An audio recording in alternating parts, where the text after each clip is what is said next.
I love you. I'm so sorry. I didn't know what to do. I didn't know what to do. This is 39-year-old Melissa Golson. 24 hours ago, she brutally took the life of her lover, David Golson. Now, as she confesses her crimes, Melissa will realize that she can't just shoot her own husband. But it's hard to make a decision that fast. But at the point you got the gun out, I mean, your intent was for him to die. How long you will I go to jail?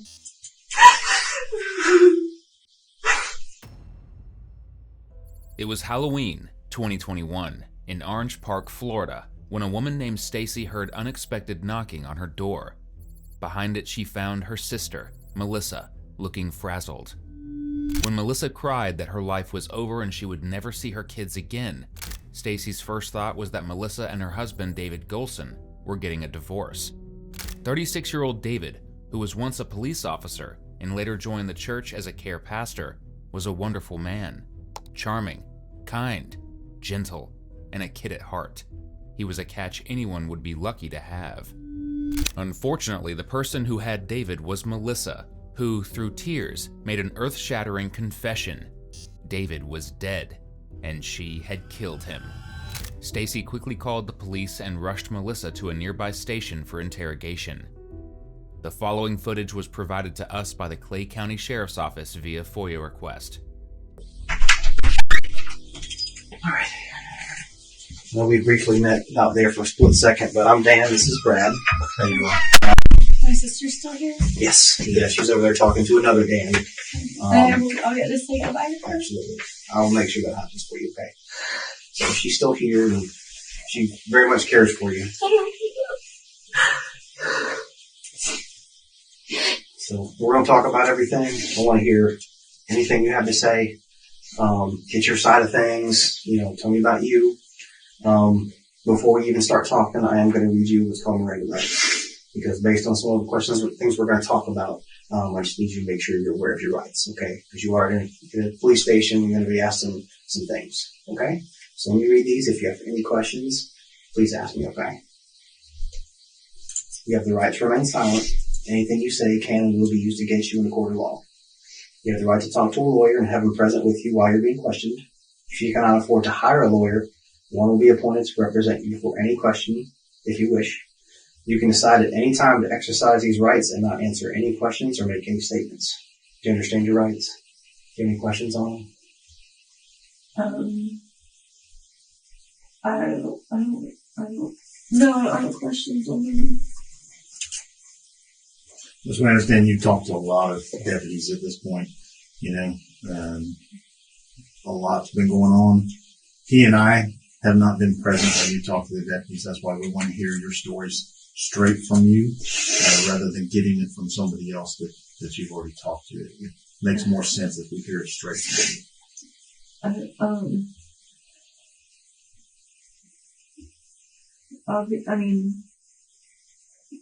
Obviously I'm going to jail, but, so I need a lawyer, I guess. That's your call. My sister said just tell you guys what happened. I'd love to talk to you and get your side of things, but it's entirely up to you. What's the difference between talking to me with a lawyer present versus talking to me without a lawyer present? Well, if you request a lawyer, we're done here. We're exiting here, and that it is what it is. I don't know what that means.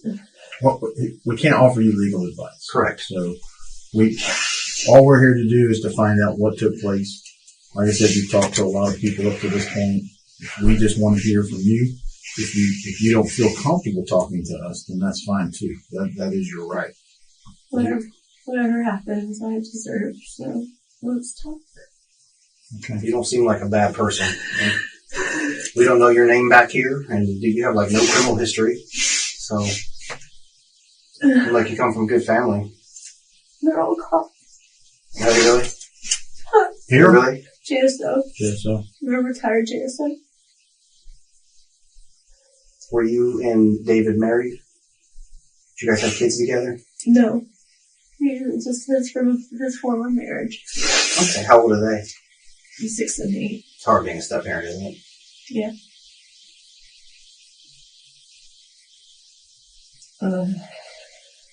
Just walk us through. Can I call my dad? We will let you at some point. At some point? Mm-hmm. But I can't call him first to get his advice on whether I should. You can request to speak to an attorney.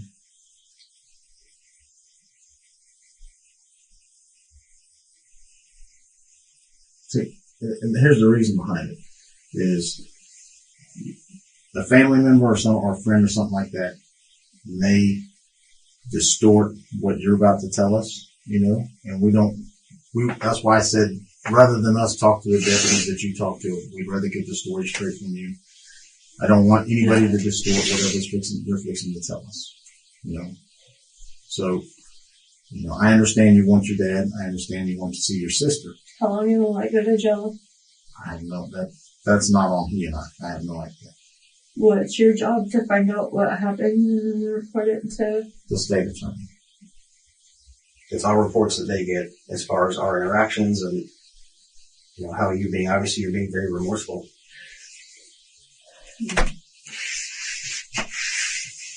Just because things happen doesn't mean you're a bad person. What do you want to know? We just want you to walk us through the story of what took place. What happened? I mean, we don't know the when, the why, the things like that. Y'all found him? We haven't gone to the house. There is other officers at the house. I'm taking him away.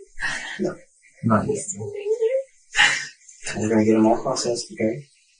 And we're going to take care of them.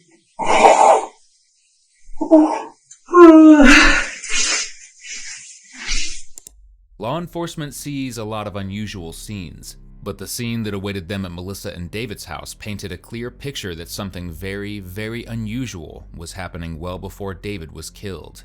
In the kitchen, every single plate, bowl, and cooking utensil was dirty and mounded up in the sink.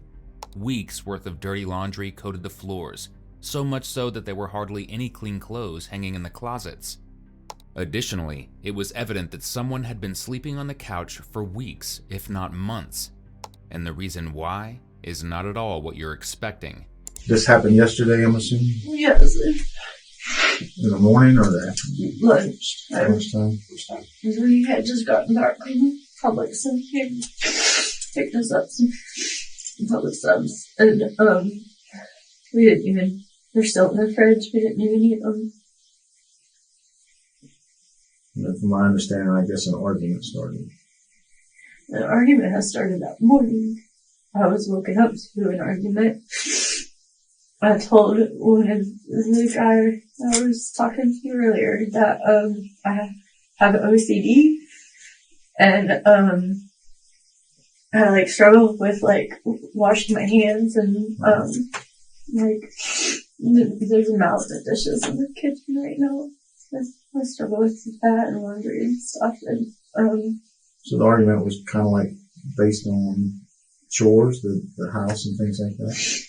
He did the cooking, I did the cleaning. Right. I did dishes because I insisted on doing the dishes, even though I struggle with it. I like them to right or a certain way or because I struggle with that stuff. We all have a little bit of it to an extent, maybe not the extent that you're saying, but we all have a little of it, at some point. He woke me up. I've been sleeping on the couch, and he's been sleeping in the bed. And I've been sleeping on the couch for a while. How long's a while? A couple months. How long you guys been together total? We met him in 2015. August of 2015. We got married in September 2018.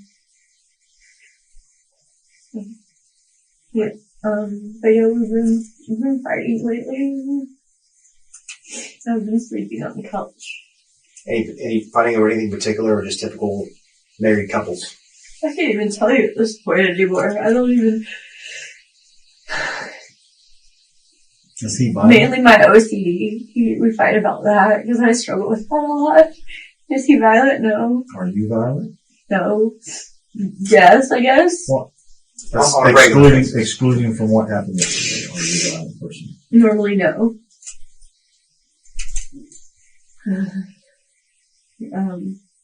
But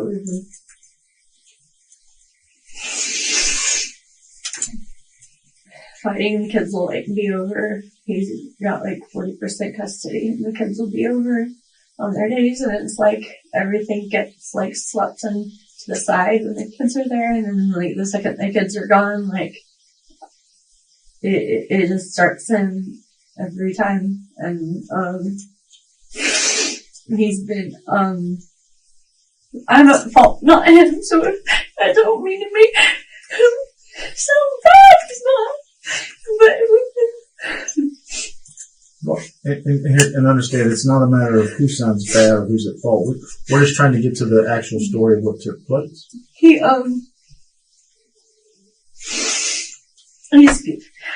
had like a short patience for what I struggle with lately, and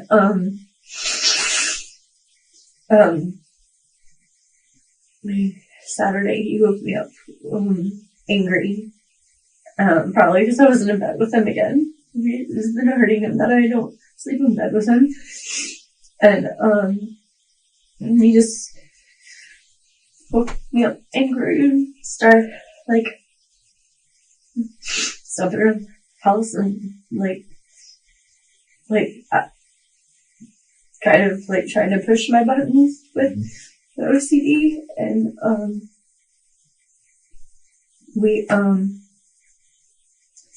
he's been having some fights lately where he like threatens to call the police, and he threatens to call my dad, and stuff like that. Here, Melissa is really painting a picture that her marriage was struggling because David was frustrated with her not doing the dishes or the laundry. In reality, it wasn't at all about her not doing chores. It was about her refusal to get help for her OCD. David never threatened to call the police or her father to hurt her. He did it because he knew that she needed help. OCD, which stands for Obsessive Compulsive Disorder, is marked by, you guessed it, obsession and compulsion. People suffering from OCD become obsessed with a fear, which they can only assuage by completing certain rituals that they are compelled to do.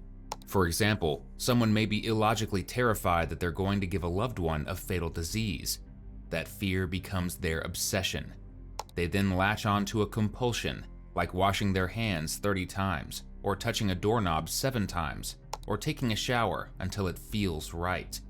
Once they complete this ritual, the fear that they're going to give a loved one a fatal disease is satiated, for a bit at least. Does it make sense? Absolutely not. And people with OCD know that, which is part of what makes it so frustrating. Melissa, however, seems to have been frustrated with the wrong thing.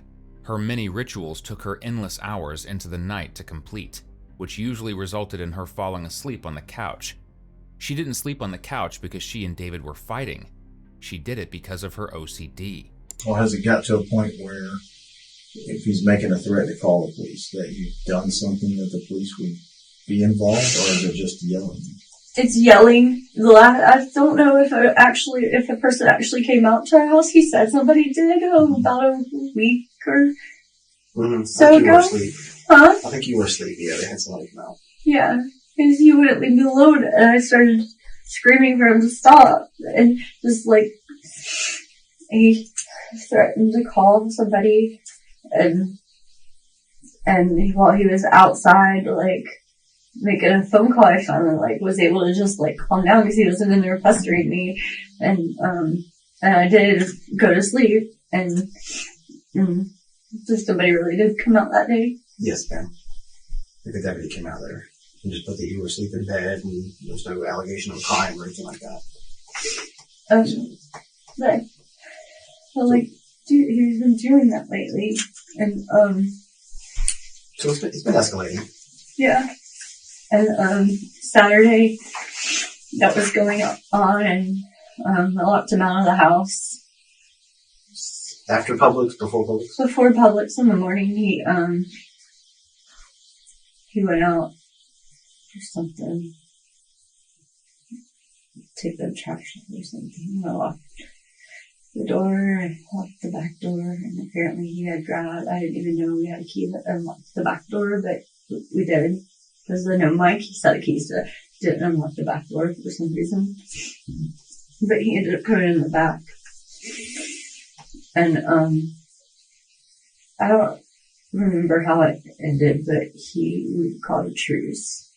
Like, I got him to just stop, and we called a truce. And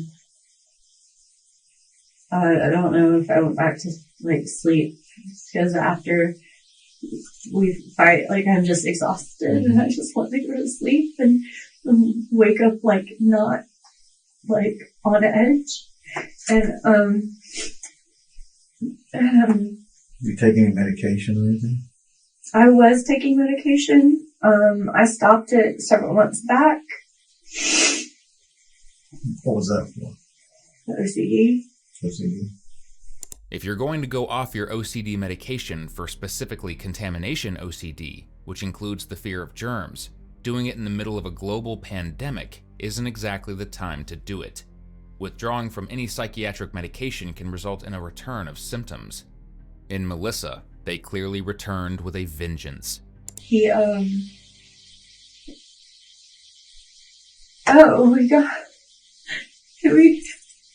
if I wanted to finish watching our show. We were watching a Netflix show together, and it was like, we really had it was like a truce, like we weren't fighting anymore. And he like went and put on his little camo robe and our son's Snoopy hat. And he sat on the couch, and I sat on the couch. We watched the show we've been watching. And then shortly after that, he was hungry and wanted to get something, and I went with him, and we were both rode up to Publix together, and when he parked and he went inside to get the subs, I asked him to leave his phone in the car. I wanted to call my dad and ask my dad something that he'd been saying stuff. He's been telling me my dad's saying stuff, and then I talked with my dad, and my dad said he didn't say that stuff. And then when he got back in the car, he wanted to know why, because he said, I'll leave my phone with you if you tell me what it was for. He didn't want me to call his mom. He didn't want me to call his ex. I told him it wasn't, and we had drawn a truce, and I didn't want to spend for that. What stuff was he supposedly telling? Was it stuff that he said he had told your dad? I told my dad, when the cop had come out that one time, he had told me that he had called my dad, and that my dad had told him to Baker Act me. And,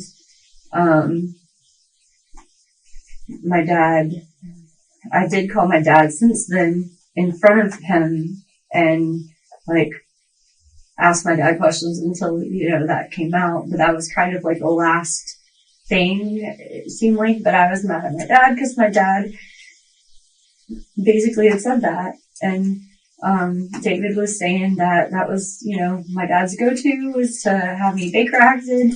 And when the cop came out, they said that that's not something we really push for. I don't even know what the cop really said, but he was saying that that's, not something that you guys push for out here. You just want to get, like, help to people, let people know options and stuff like that. And, that's what he said. And then when I talked to my dad while he was in Publix on Saturday, my dad was saying that the cop is the one who suggested Baker acting me. And David mentioned it to my dad. And my dad said, like, as a last resort, if that's what it comes down to. And so it was like complete opposite of what David had been telling me my dad's been saying.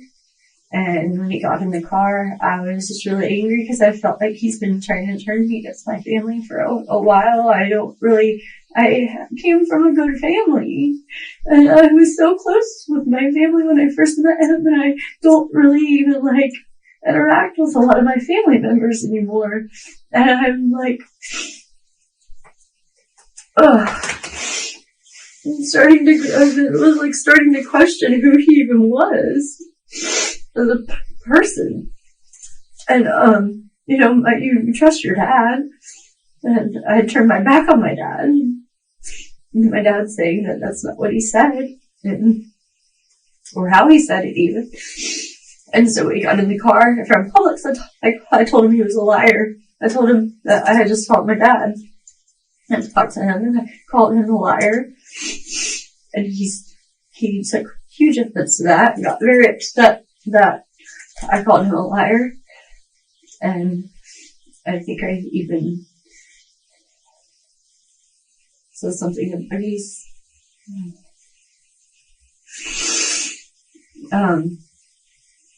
Said something what?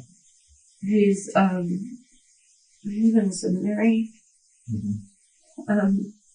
And he just started interning at our church this past month. And I told him his calling, like the things that he's been saying and doing lately, that he just told him that it was like a sham, his calling, him saying he wants to be a pastor or whatever. It's a sham.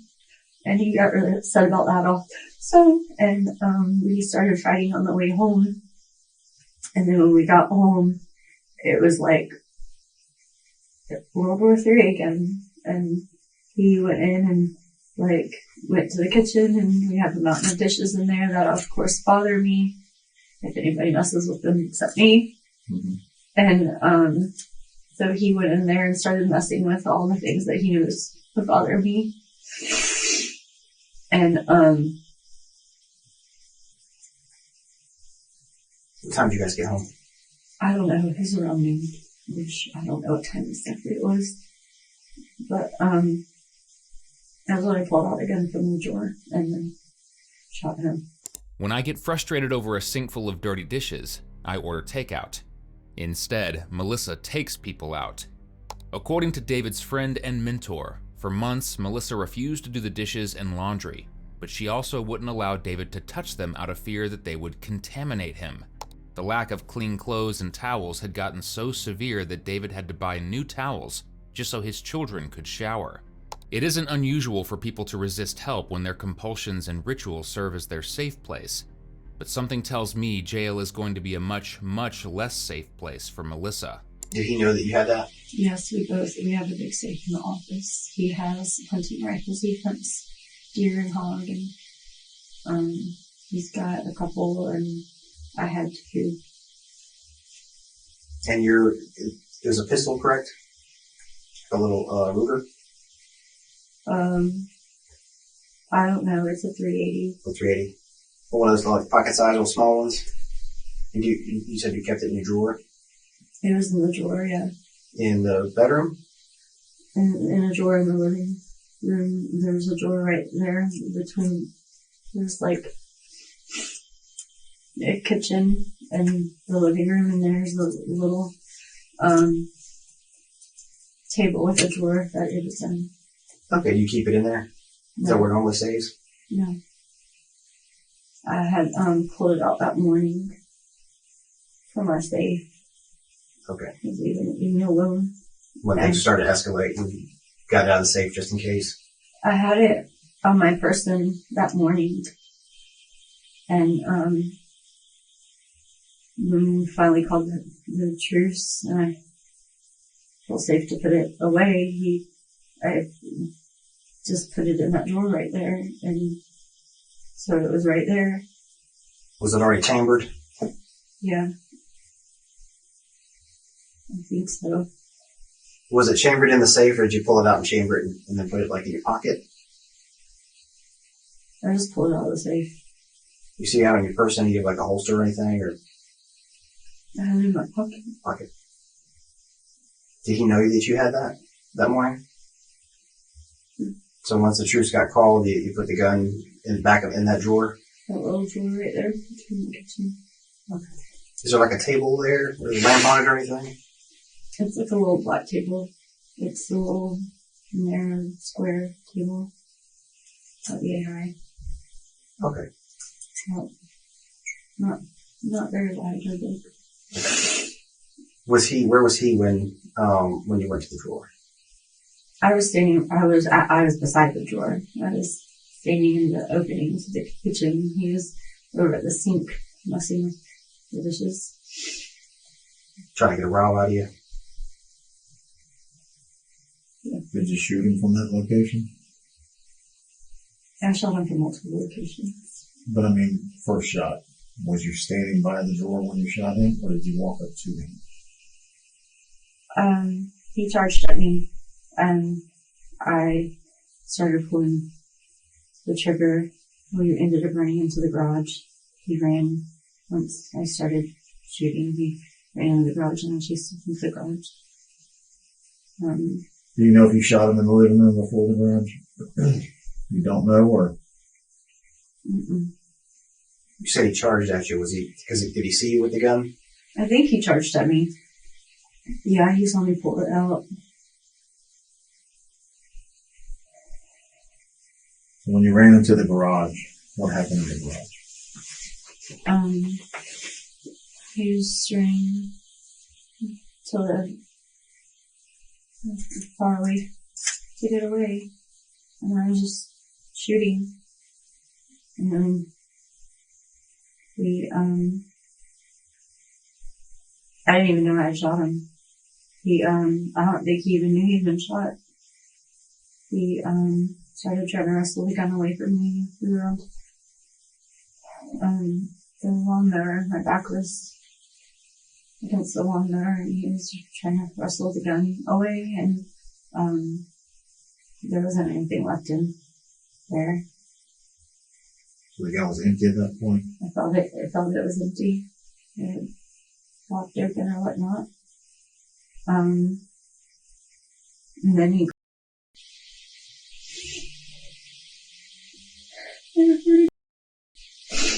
slumped.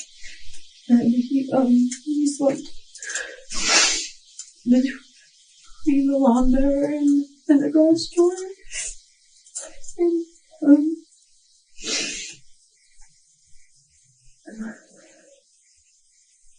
Where do you think you shot him? I know where I shot him. I looked at it. Where was that?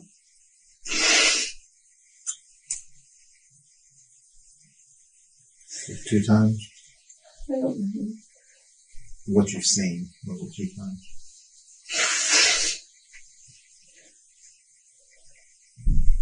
What happened with the gun? I just put it down. It was in the garage.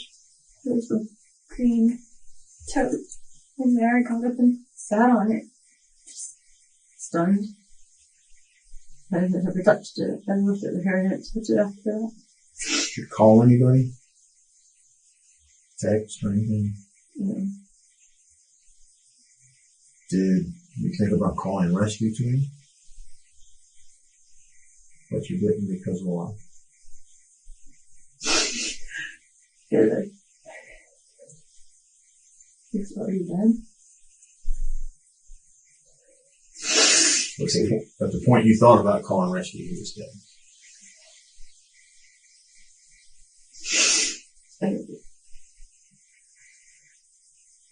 I didn't know what to do. I didn't know what to do. I felt so calm. I didn't know what to do.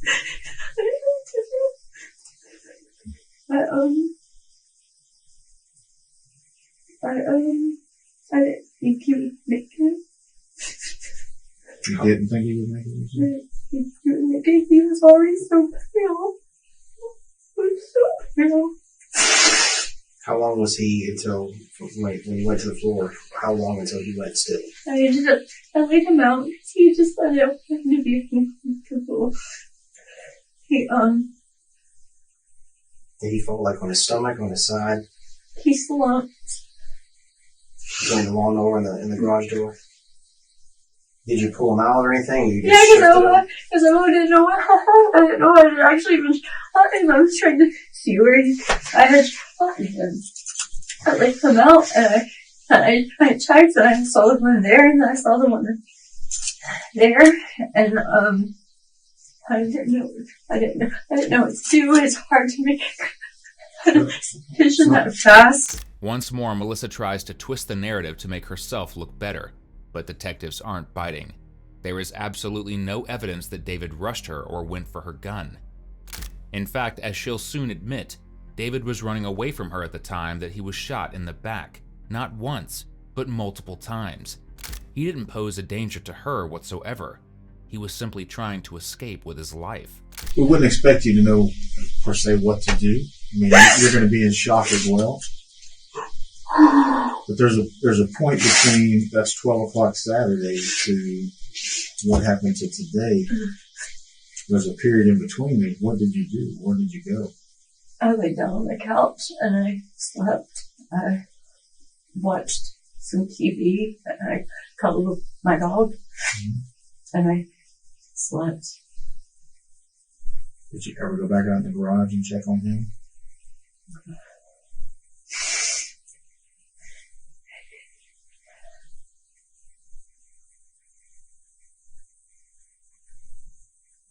He was before I left the garage. The first time? Did he start moving pretty quickly once he slumped?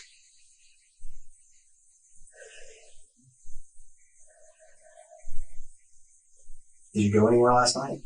Or this morning? So your sister's this morning, correct? Did you go anywhere else before her house? I told my dad I would bring back this drill mixer, cement mixer that he had wanted or needed back to use to do his bathroom. His bathroom. You took that to your dad's house first? How long were you there for? He wasn't there. I just left it by the front door. I went next door. My grandmother lives next door. And it was like church time. Like 11:30 or something.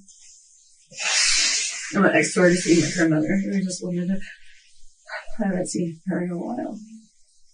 I wanted to see her and hug her and tell her I loved her. Did you talk to her? Was she there? She was. I just hugged her. She tried to get me to come inside and talk to her. You can tell like I was upset. Something was wrong because I was crying. But I told her I couldn't stay. I just wanted to see her and hug her and tell her I love her. Have you and your husband ever been physically violent with each other? Or has it all been verbal? It's been verbal. It's been feeling as though it's been escalating though. Right. But at this point it maintained verbal, maybe some words that shouldn't be said, passed back and forth, things like that. I've thrown things towards him to get him to try to leave me alone before. But it means just hit the wall. And minus the OCD, have you ever been diagnosed with a mental illness or anything? No? Just OCD. When you guys came home after Publix, was he threatening you or anything? Or making threats to you? Mostly just picking at you with the dishes and things like that? Picking, pushing the buttons, trying to get a rise. So to help us understand, we're trying to understand. Where does it go from a verbal argument to getting a gun out thinking the only resolution to this is death? I don't know. Did you not feel like you had a way out? You couldn't call somebody and get out of there?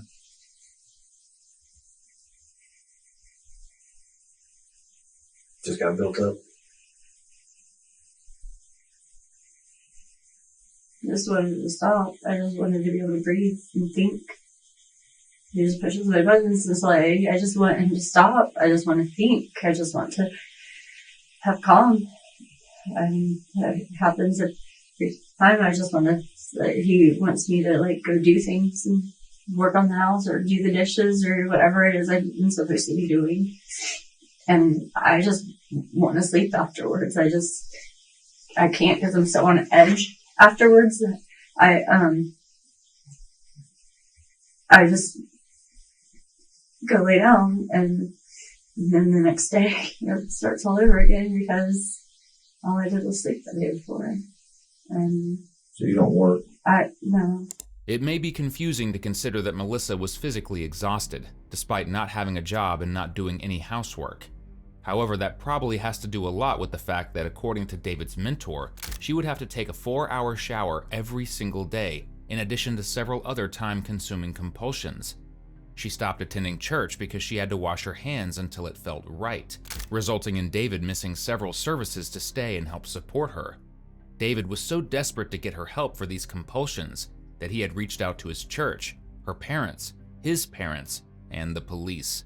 Other than Saturday, how many times do you think you've put a gun on yourself because of arguing you wanted it to stop? Never resulted to, of course, what happened Saturday. How many times do you think you've done it? That was the first time I've ever done that.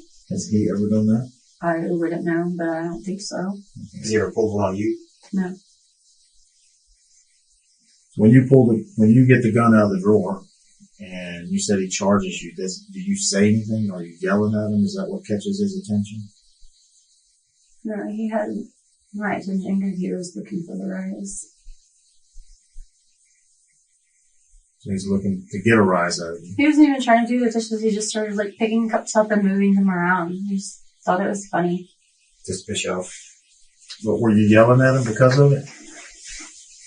I was asking him to stop. Yeah, I was yelling for him to stop. Stop. But at some point he's got to notice that you're getting the gun out, right? And then he starts. What's the distance you think between the kitchen and where you said you got the gun from? Bear in mind, we haven't been to the house yet. Yeah. Open the door.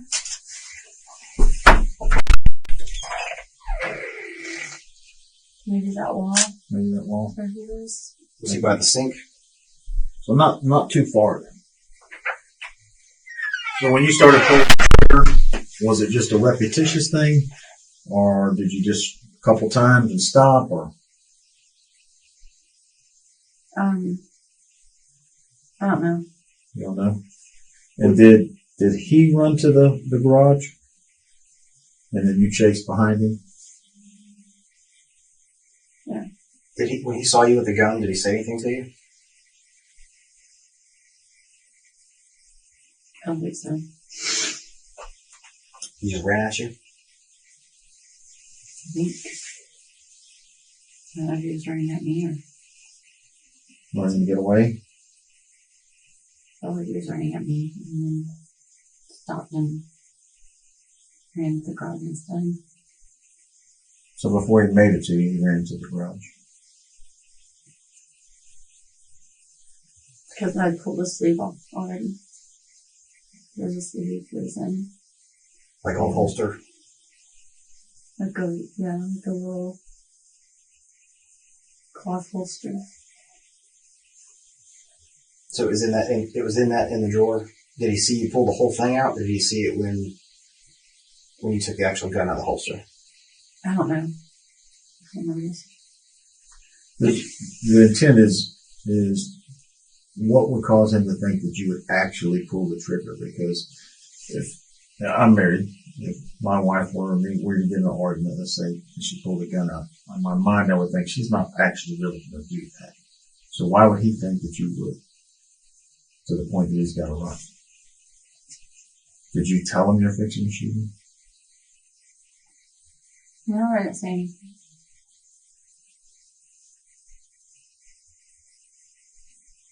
Does he just know you to that point that he believes that you would actually go through with it?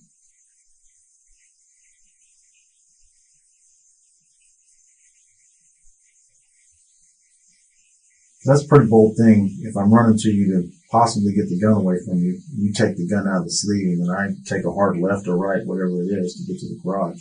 It clicked. The gun clicked? It clicked, yeah. Before it went off?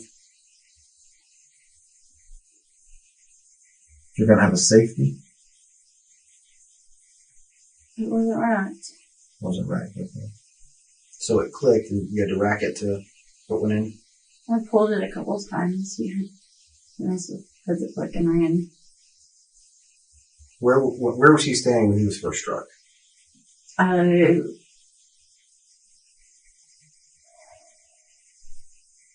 That's the sigh of someone who is realizing that they're about to make themselves look even more guilty. And that's after she's already confessed to killing her husband. So that's really saying something. Was he still by the sink? I racked it as I ran. So as you're following him to the garage is when you racked it? Yeah.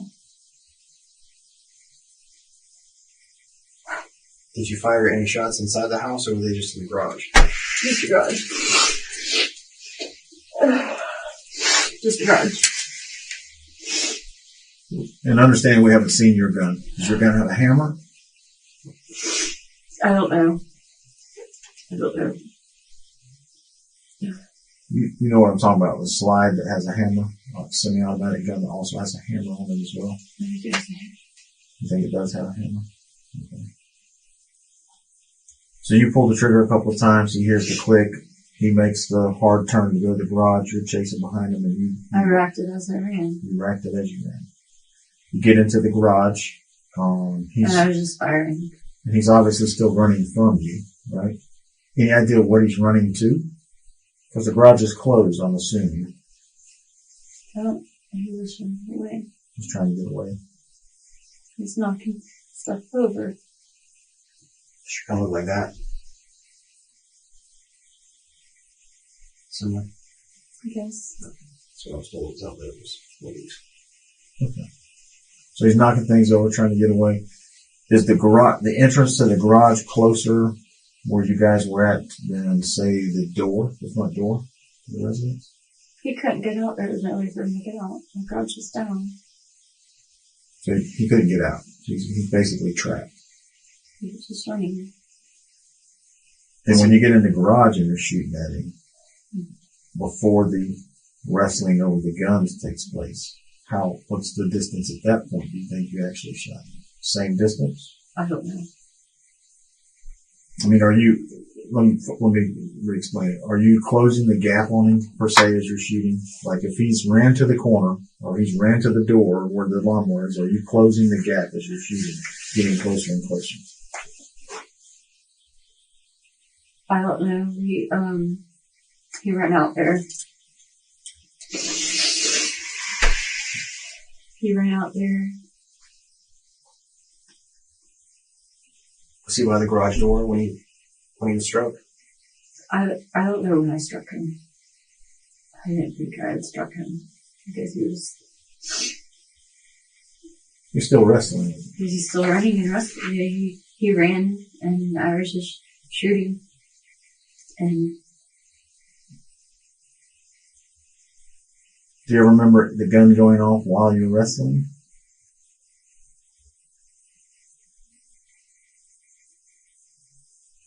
he did. He had me go through the lawnmower. And he was trying to get the gun. I shot him from up close. Not close. He was just trying to empty it so that he wouldn't be able to get it from me and use it on me. And then he was still wrestling for it. And he was already cocked open. And it was empty. When you two were wrestling with the gun, had he already been struck? You said it was empty. He had to have been because he had the bullet holes. So, yeah, I'd struck him. Did he yell out like he shot me or anything like that? He never even reacted like he'd been shot. I didn't think I actually hit him. Was he yelling anything at you? Words, no. I don't know.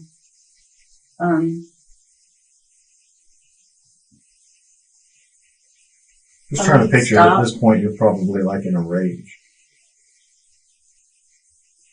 Right? In a rage to a point maybe some things are blurry, but as we talk, they come back a little bit. But at the point you got the gun out, I mean, your intent was for him to die. My intent was for him to stop. What? You don't think he stopped when he ran to the garage?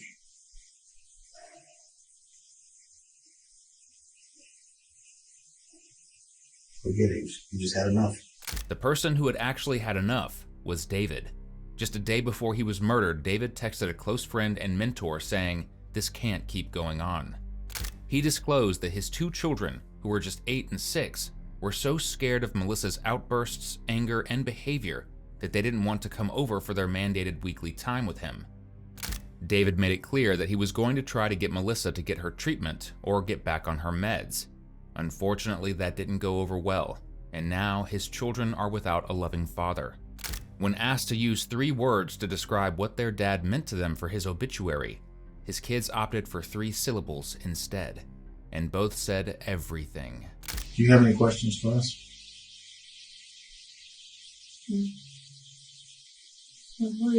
What happens next? Well, obviously, at some point, we're going to discuss with the state attorney the things that you just divulged to us, and the decision will be made. You will be placed under arrest and charged. I don't know what the charge will be at this point. And, there's a whole booking process and things like that. We told you we'd allow you to talk to your sister. We'll do that. I'm going to be placed under arrest and charged today and taken to jail. Yes, ma'am. We'll make sure you're fully aware of, what charges they are, and we'll answer any questions you may have and kind of let you know what's going to happen. We can work on talking to your family and things like that. What's your...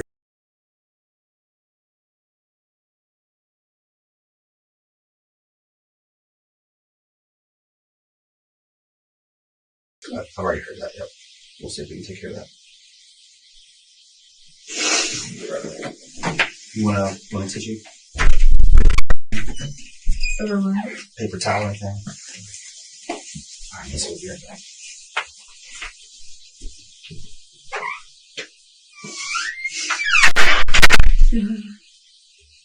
Listen, the deputies that are at your house, the ones that are over there, they got, of course, legal reasons. They got to write a warrant. They got to go in there before they can actually get to your husband and the scene and all that kind of thing. Has anything been changed since you actually shot him? Like, did you clean anything up? Did you pick up any shell casings? So the gun laid right where you dropped it in the garage, right? It's on that green tote. On a green tote? Okay. And as far as the other guns, there are other guns in the house, but they're in a safe, all of them? Okay. Nobody else lives with you guys? It's just you 2, correct? All right. There's 2 animals. Are they there at the house?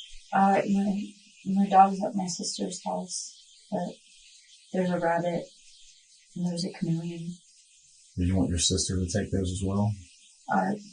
If she wants to. I don't want to burden her with them. I don't care what happens. I mean, we don't want them to leave them there to die. But we will definitely see if she'd be willing to do that. If she wants to. Okay.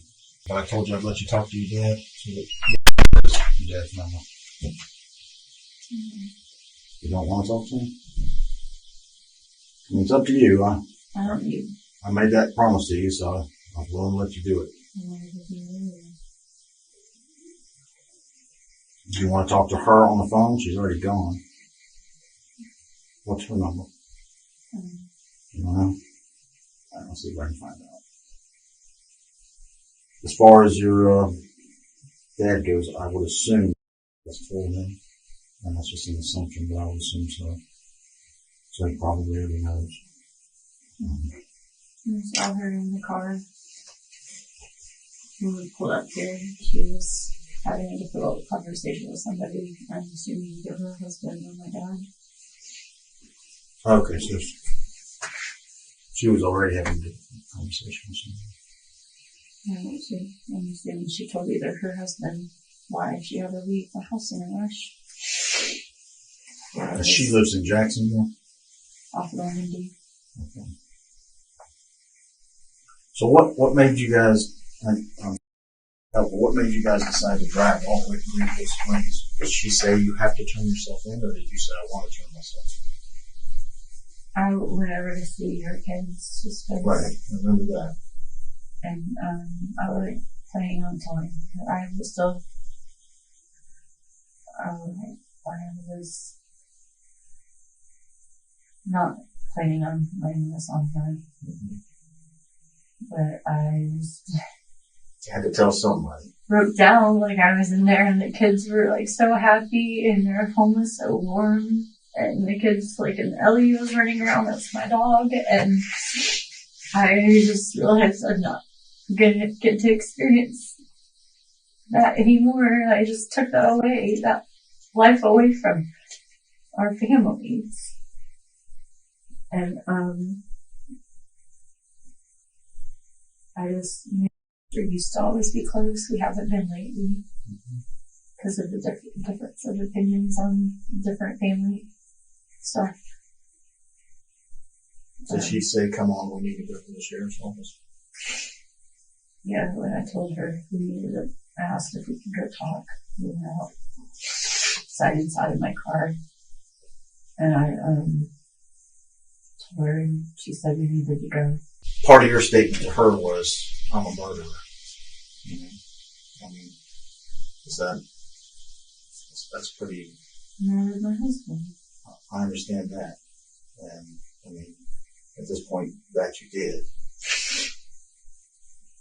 I'm still having difficulty understanding the decision to commit murder on your husband. And understand, I don't have the OCD that you have. I said we all have some type of it, but not to the extent that you have. So, it's just a little difficult trying to understand where the decision or the switch was flipped to say, okay, this is it. And as you said, it was to get him to stop doing it alone so you could breathe. I don't know what to tell you. And I don't want you to make anything up. Tell me. I'm just speaking out loud.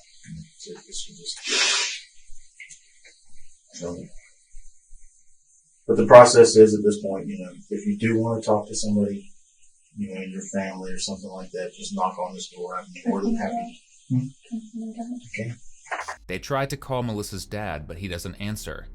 After about 10 minutes, however, her dad calls back. The detective brings the phone over for Melissa to speak with him, and the conversation is about as heartbreaking as you can imagine. So what do you need me to do? I don't know. I'm at the station right now. I don't know what happens next. Well, I'm pretty sure you know what's going to happen. Well, yeah.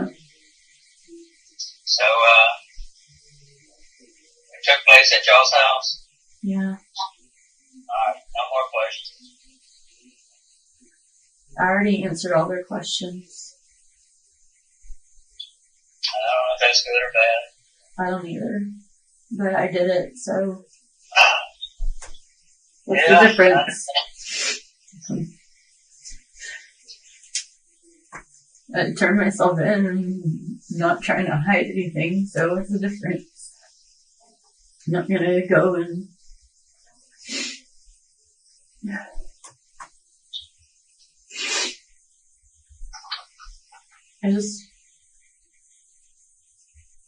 You what? I don't know, what did I call you? Yeah. So. It's fine, just gotta pray for you. Thank you. Will you come see me? When can? At some point, I don't know. I don't know. You have to come. You have to call me whenever I'm available to do it. I know you have your hands full, so. But, well. That's alright, I get away for a few hours at a time. I love you. Love you. I'm so sorry.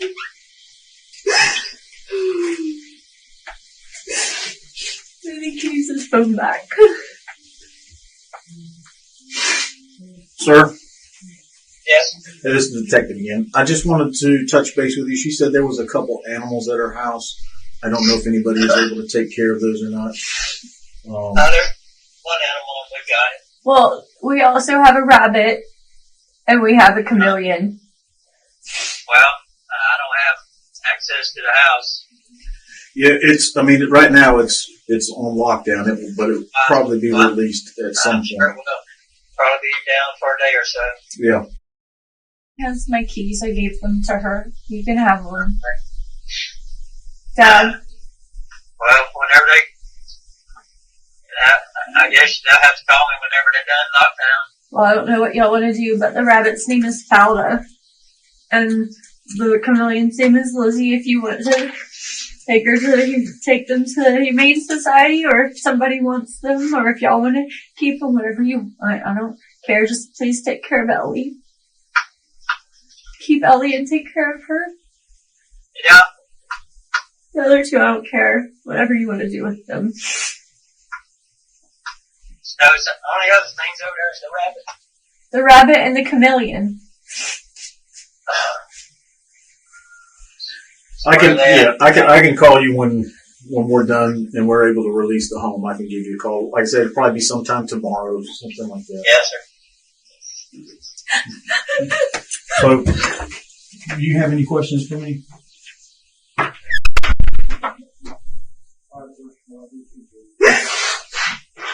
After another hour and a half, the detectives come back with the final word. So paperwork's all done. So basically, you are being charged with second-degree murder.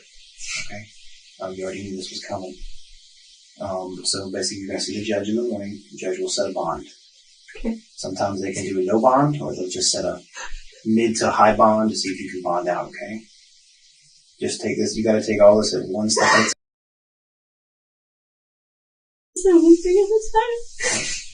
You've got some hoops to jump through, and I think it's deep inside you're a good person. I don't think you're evil. So I think just you being straight up with everything that happened in good faith is a good thing. Again, it shows you're not a monster. That you didn't just, do that on purpose just because it was funny or something. I know you're going through a lot. So one step at a time from here on in, okay? I'm just scared. Hold yet. Probably by now. I know that we had a special victims unit detective go sit down with his kid's mom, and we're going to let them, explain everything. The special victims unit is explaining everything to the kid's mom. Yes. He met with them in person. And she'll be able to tell the kids whatever she's... Yeah, it's balls in her court there to do that part. So who does she contact? His mom? Will one of you guys reach out to his mom? We can. We're going to reach out and make sure. Everyone has our numbers too, so if they have questions and everything like that, they're going to get in touch with us. Okay? Can I get you anything? I'll give you a few more moments here, and as soon as I get here, I'll walk out with you, okay? Ultimately, Melissa Golson pleaded guilty to second-degree murder. Due to her plea deal, instead of being sentenced to life, she was given a 40-year prison sentence in a Florida state prison.